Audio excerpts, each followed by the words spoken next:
have reached the pinnacle, arguably, of this profession, coaching a World Cup champion in the U.S. women's national team. Why go from there to the University of Oregon?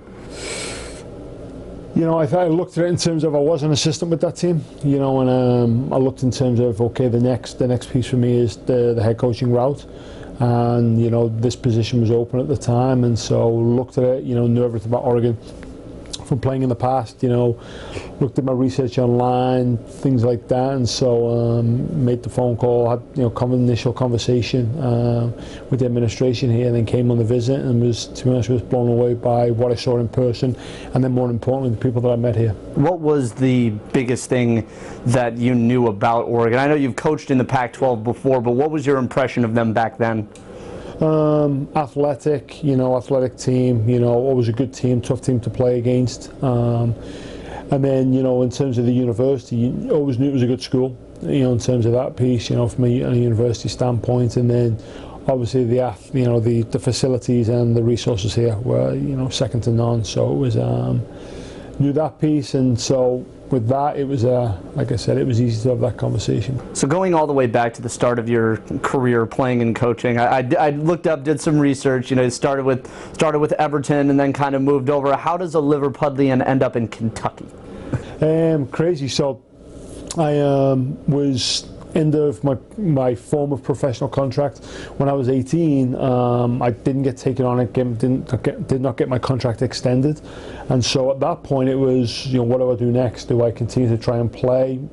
Salaries would be comparable to probably single A baseball over here in the US, and so I decided, okay, well, maybe I'm going to do something else. At that time it was a point when, you know, the US universities were looking at more and more, you know, international students, you know, within their athletic departments, and a number of universities came over to the UK, took a look at us, and was interested in us coming over to the States. So what was the first impression that you got of the United States when you moved here? I moved from Liverpool to a town of 2,000 people in Kentucky. So I moved there. I wasn't sure what to make of it. It was the rolling hills. It was beautiful, but people, again, the people were fantastic in Kentucky. I loved my time there, and it was different but really great experience. So and to my understanding, a lot of coaches kind of have that split where they decide whether or not they want to go coach the men or kind of coach the women. Where did you reach that fork in the road that you decided it's women's soccer that I want to be coaching? It was interesting because my first job was both men and women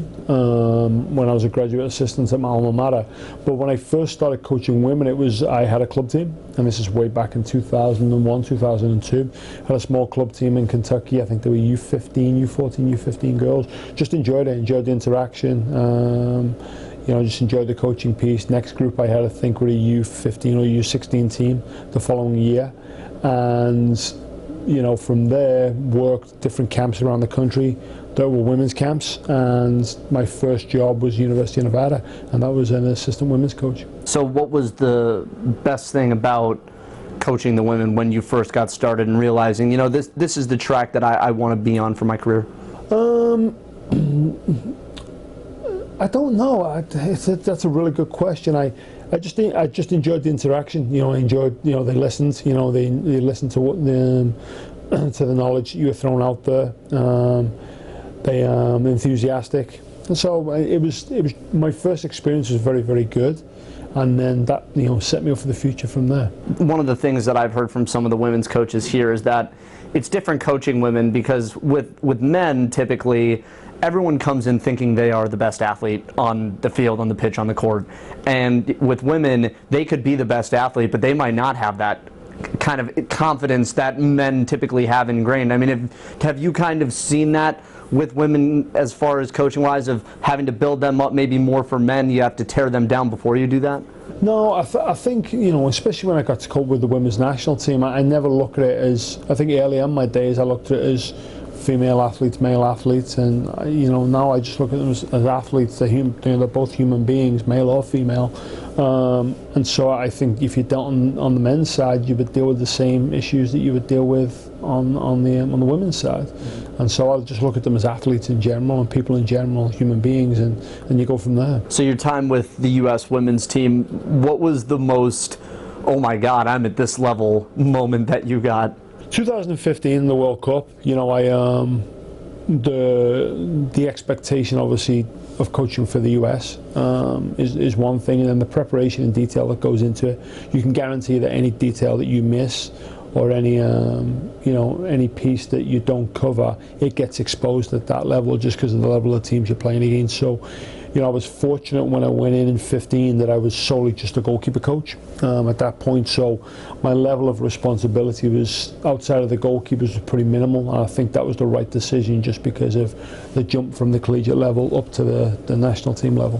When you're coaching Hope Solo and Alyssa Nara, I mean, what do you tell them? How does that work, coaching? They're unbelievable pros. What I learned from both, you know, working with Hope, working with Alyssa, working with Ashlyn Harris, Eddie French, who's down in Portland, or up in Portland, I should say. They're great pros in terms of what they do. It's a two-way conversation with them the entire time. It's not me telling them everything that I know, and it's not them telling me that they want to do things this way. It goes both ways, and so I learned a lot from them in terms of that piece, to create that little bit of conflict. You know, at that level, how much coaching are you really doing with people who have been in this for that long? It depends on the phase. You know, if you're outside of if you're post-Olympics and you're looking at that 2-year phase that runs into the World Cup qualifying, you can do a lot of change. If you're going from World Cup qualifying into a period where you're in the World Cup, or if I'd have stayed with the US, or the period now from January through to the Olympics, it's tiny little tweaks. It's more tactical, functional tweaks. Once you get outside of that window, like I said, and you've got 18 months without any major competition, that's when you can make the technical tweaks. They're perfectionists, every single one of them, and so they'll strive to every piece. So at some point it's controlling, hey, you're good on that piece, we can tweak this piece here, but everything else, hey, you're good to go, don't worry about it. We talked to Eddie and Tobin when they came back from France and just sort of asked how much outside noise are you sort of hearing when you're there, and they said, you know, you're kind of in the athlete village, you're very insulated from everything going on. Was there a particular off the field memory though that you have that you'd be willing to share that kind of puts together what that whole time was like? You know, I wouldn't pick just one, because, you know, you hear, it's a cliche, we hear the bubble, that's what we used to talk about all the time. It's real. When we're together, we don't let anything come inside of what is our group and is our team. And, you know, when we were on the plane back to the US from France, you know, we were asking people, you know, is it bigger in the US? We had no idea what was going on back home.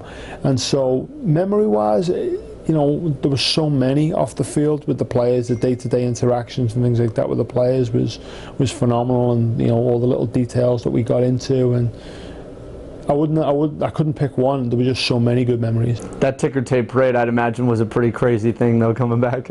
Yeah, I mean, to see the impact that you've had on so many people, especially, you know, young women and young girls, and then the beauty about our team is more and more young boys with Rapinoe on the back of their jersey, Morgan on the back of their jersey, Lloyd, Harris, Nair, all that, and so you see that our team didn't only impact just women and girls, it impacted everybody within our country. What was it like to be a part of that coaching staff while you have people like Megan Rapinoe that are bringing the issues of things that some would argue are beyond just women's soccer in general, kind of to the forefront while you're competing? I mean, how as a staff did you work with that, kind of work within it, and not let some of the outside messaging that was going on during the tournament infiltrate where you were? There's two sides to our players. There's the brand kind of that you see through the social media side, and then there's the person, the people side. We see the person, the people side, and to us, they're just everyday people. They're normal people. They're not the brand of Alex Morgan. They're not the brand of Megan Rapinoe. They're not that type of person at all. They're just normal people, and to be quite honest with you, phenomenal to deal with.